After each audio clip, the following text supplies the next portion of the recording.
Good morning, everybody. Glad to have you here this morning. Appreciate you taking a moment. If you will, like, share, comment on the post, and then you can join me. We're going to look at one verse this morning. Genesis chapter number 14, beginning in verse number 17.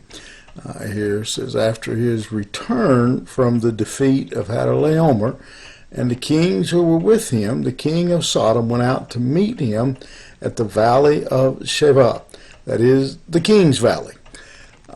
Seems pretty plain.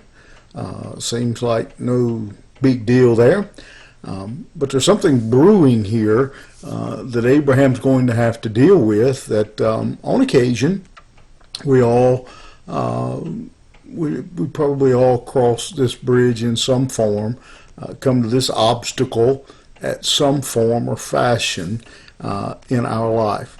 All the world's goods, the things the world has to offer, the praise of this world are represented here in the king of Sodom.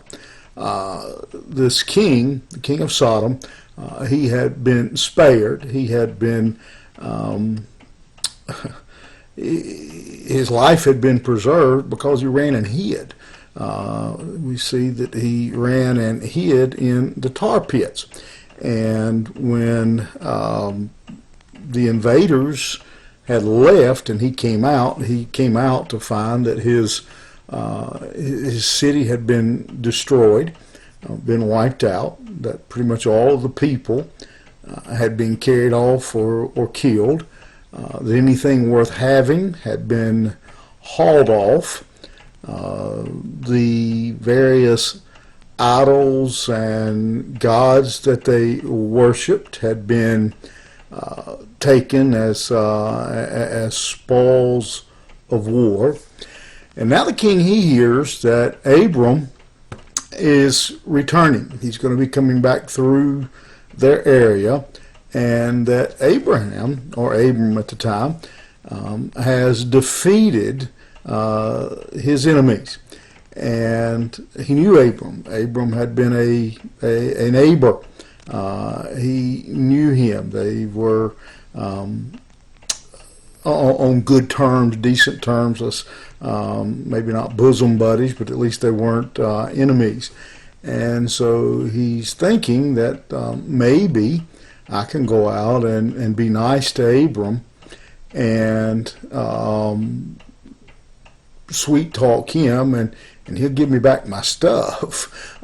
He'll give me back my people.